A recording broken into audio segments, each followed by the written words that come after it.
AFC Championship Game edition of Awesome, Awful, and Awkward. Dominique, what did you see that was awesome? Oh, it was Cook, James Cook, scoring this, converting right here when I thought it was impossible on 4th and goal. I thought this play was dead at the snap. He takes a couple hits. It's like 4 guys get a hand on him, and he gets one hand on the ground and reaches across the strength, athleticism, and just believing that it's possible. Like, I might have curled up out there on the flat. That was an incredible play, and Josh Allen with a quick pitch made it possible. I wouldn't have given him the ball late in the game either. Don't start, Jeff. You're starting, Jeff. Graziano, what was something awful that you saw this game? Patrick Mahomes doesn't show up on awful very much, but this is an awesome play where he scores a touchdown, and that's fantastic so far. This here, there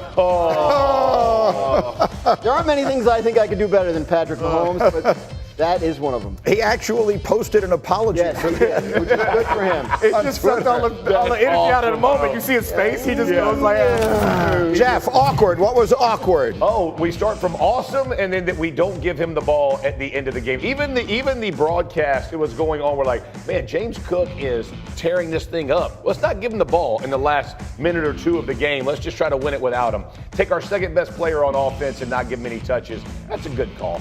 That made it a little awkward for me. Painful finish to watch. Painful is the right word. Dan Orlovsky summed it up yesterday here on Get Up, sort of the overview of Josh Allen and the Bills franchise. I think it's the most haunted organization. It might be the most haunted player in the history of the NFL. I mean, 4 straight Super Bowl losses 30-plus years ago. And now 4 straight losses to Patrick Mahomes when your quarterback plays just as good. I love Josh. I love Josh. I love Josh. No one, I don't think, in the media champions Josh more than me. He got the ball back, down 3, with a chance to go get it done.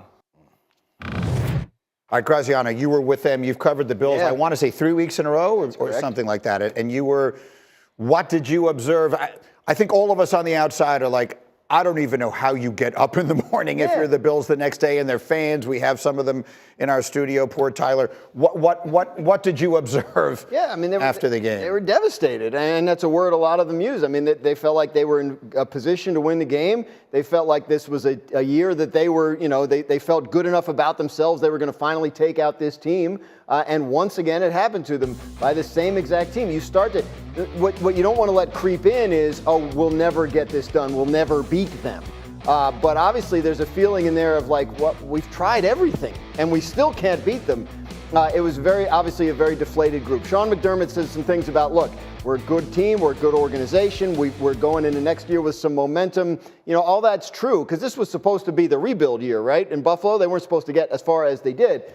So they have pride in that, but in the moment, I mean, you just got to feel terrible for the fans. This was something they felt they were going to get.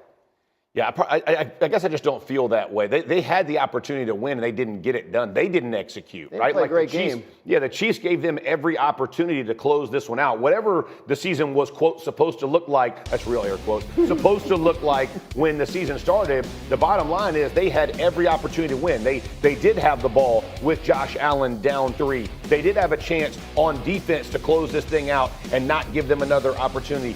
But instead of making the plays, they didn't execute when it came to crunch time. And whether that was the third down throw when they have a perfect play on and you got a defensive end chasing down a receiver to stop them, and then the 4th and 5 when they get blitzed and how they had no idea it was going to be a blitz is just shocking to me. Like all of those things boil down to situational football. And Greeny, you ask us all the time, define what that is. You just saw it play out. You saw it on 3rd and 9, them not executing to get off the field. That's the play. To Pirine, right? You're running man coverage over the top. And all the things they did, they had the opportunity. They didn't make the play. So when you go in deflated, it's not because of what the Chiefs did. It's because of what you didn't accomplish. That's the part that really stings. At some point, I thought Jeff was going to go into it there, but Jeff talking about protections.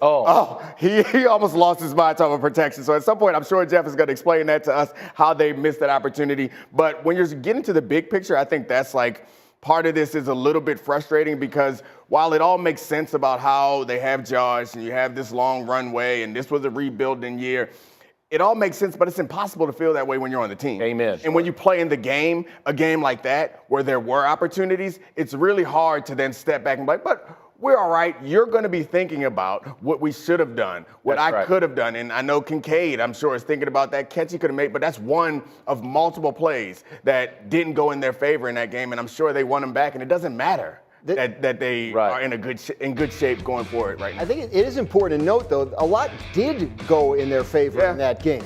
They fumbled the ball 4 times and recovered all 4. Right. Josh Allen's first 2 passes of the game absolutely should have been intercepted.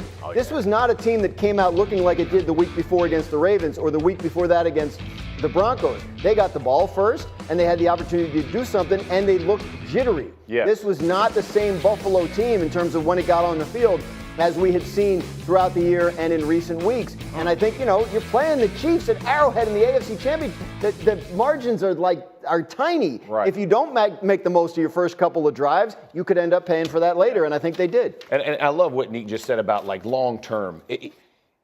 Everybody gets better. You have to go beat Baltimore again, right? You got to go beat the Chiefs. There's a lot to do to get back to this point. Dan Campbell said it best when they lost to the 49ers in the championship. You don't know what's promised next year. I don't care how good the organization is. I played for one of the best. And I'm just telling you, I got to 2 Super Bowls in 13 years. It's a lot more difficult. Everybody else gets better. There could be, the Steelers could pick, just wild things can happen in the NFL, and you are not assured anything. They also keep running into that guy, Patrick Mahomes, who, as they continue to He ain't say, going nowhere. they keep running into Michael Jordan. By the way, every day this week.